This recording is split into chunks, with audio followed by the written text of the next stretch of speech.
हम लोगों ने लास्ट लेक्चर में matter in our surrounding, class 9 का केमिस्ट्री का फर्स्ट लेसन है। मैटर इन आवर सराउंडिंग में हम लोगों ने दो टॉपिक को डिस्कस कर लिया था। आज थर्ड टॉपिक है आपका characteristics of particles of matter.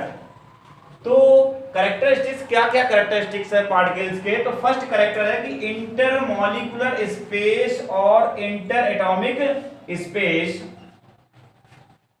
देखिए इंटर पार्टिकल जितने भी हैं जो मैटर्स होते हैं उनमें इंटरमॉलिक्यूलर स्पेस या कहें इंटर एटॉमिक स्पेस जो है वो डिफरेंट होते हैं। किसमें होते हैं देखिए सबसे फर्स्ट हम देखते हैं इन केस में इन सॉलिड।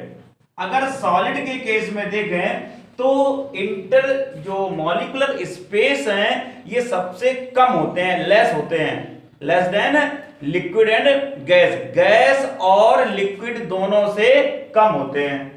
तो यहां देख लीजिए हम स्ट्रक्चर के फॉर्म में दिखा रहे हैं आपको। ये आपके क्या हैं, एटम कर लें या हम कहते हैं कि मॉलिक्यूल हैं। तो यहां देखिए या तो स्पेस बहुत कम होंगे, बहुत ज्यादा क्लोजली अटैच्ड होते हैं या टाइटली पैक्ड होते हैं, जिसकी वजह से इनमें इंटरमॉलिक्यूलर स्पेस और इंटर एटॉमिक स्पेस बहुत नगण्य होता है, बहुत कम होता है।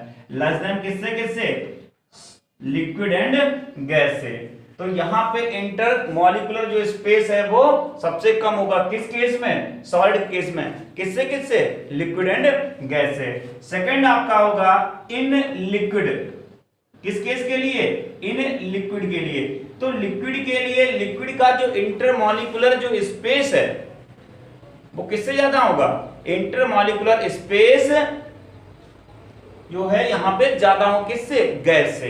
तो यहां स्ट्रक्चर देखो,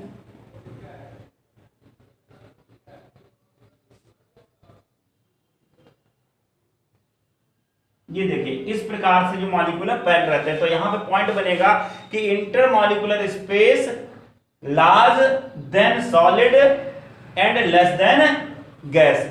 तो इनका जो इंटरमॉलिक्यूलर जो स्पेस है वो सॉलिड से ज्यादा है और गैस से कम है। थर्ड पॉइंट देखिए इन गैस। गैस के केसेस के लिए देखिए, गैस के केस के लिए जो इंटरमॉलिक्यूलर स्पेस है, intermolecular space large than solid and liquid. दोनों केस के लिए गैस में इंटरमॉलिक्यूलर स्पेस जो है वो सबसे ज्यादा होते हैं। सेकंड पॉइंट देखिए इंटरमॉलिक्यूलर फोर्स। तो देखिए जो इसका सेकंड कैरेक्टरिस्टिक्स है मैटर का वो है इंटरमॉलिक्यूलर फोर्स। जो मैटर होते हैं, अगर मैटर के हम तीनों केस की बात करें सॉलिड लिक्विड एंड गैस में, तो इंटरमॉलिक्यूलर जो फोर्स है वो सबसे ज्यादा सॉलिड के केस में, उससे कुछ कम लिक्विड के केस में, और सबसे कम जो है जो फोर्स है वो गैसेस में होता है। तो सबसे पहले यहां हम देखेंगे इन सॉलिड केस में। तो यहां पे इंटरमॉलिक्यूलर फोर्स जो है सबसे ज्यादा होता है। सॉलिड में इंटरमॉलिक्यूलर फोर्स सबसे ज्यादा है और इंटरमॉलिक्यूलर स्पेस सबसे कम है। तो यहां पे देखिए इस प्रकार से, देखिए जितने ज्यादा टाइटली पैक्ड होते हैं उतना ही ज्यादा इनमें फोर्स होता है, उतना ही ज्यादा इनमें फोर्स होता है। तो यहां पे इंटरमॉलिक्यूलर फोर्स जो है वो कैसा है, मोर देन, सबसे ज्यादा है किससे, लिक्विड और गैस से। तो लिक्विड और गैस से इनमें फोर्स जो है सबसे ज्यादा होता है। बी नंबर पॉइंट देखिए second in case of liquid. Liquid के केस में देखिए, लिक्विड के केस में intermolecular force is less than solid and large than gas. तो यहां पे सॉलिड के केस में इनमें फोर्स जो है कम होगा, इनमें फोर्स कम होगा, लेकिन गैस से इनमें इंटरमॉलिक्यूलर जो फोर्स है, इनके बीच में लगने वाला जो फोर्स है वो कैसा होगा, बहुत गैस से ज्यादा होगा। तो ये है intermolecular force.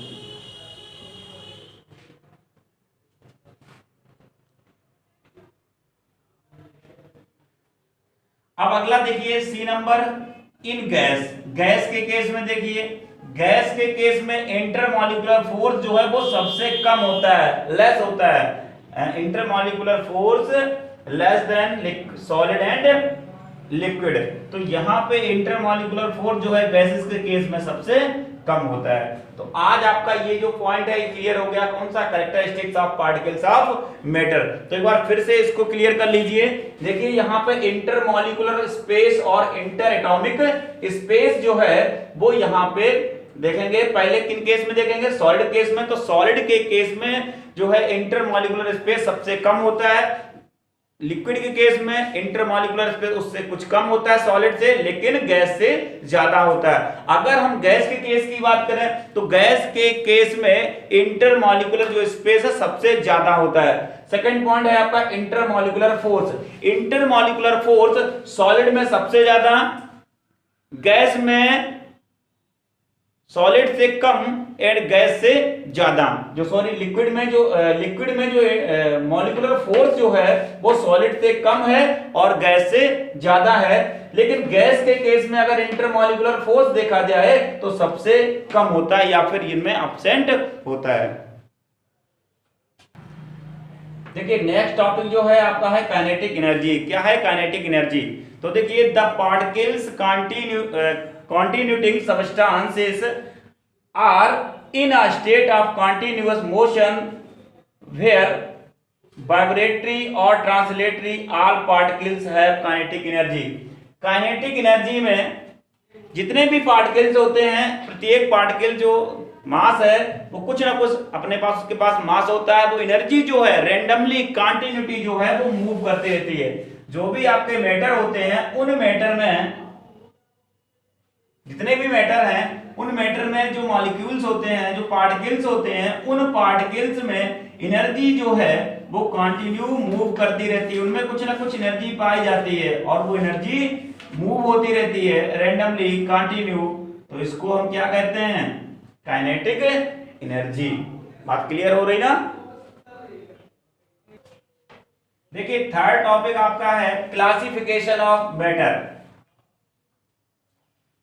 Classification of matter, classification of matter.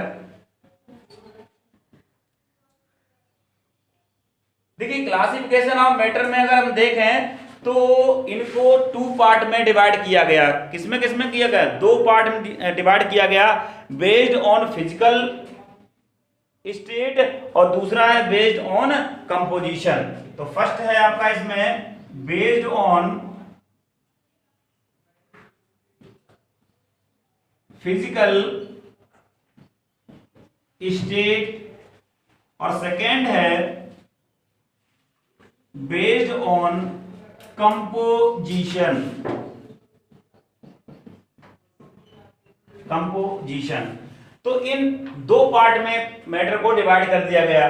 पहला है फिजिकल स्टेट और दूसरा आपका है कंपोजिशन। मतलब क्या फिजिकल, उसकी भौतिक अवस्था, मतलब जो मैटर है वो किस अवस्थाओं में या किन स्टेट में पाया जाता है। तो यहाँ पे फिजिकल स्टेट के अकॉर्डिंग देखें तो सॉलिड, लिक्विड एंड गैस में हो जाएगा, और कंपोजिशन में जो भी केमिकल सब्सटेंस के फॉर्म में जो भी कंपोजिशंस होती है मैटर की उस फॉर्म में होगा।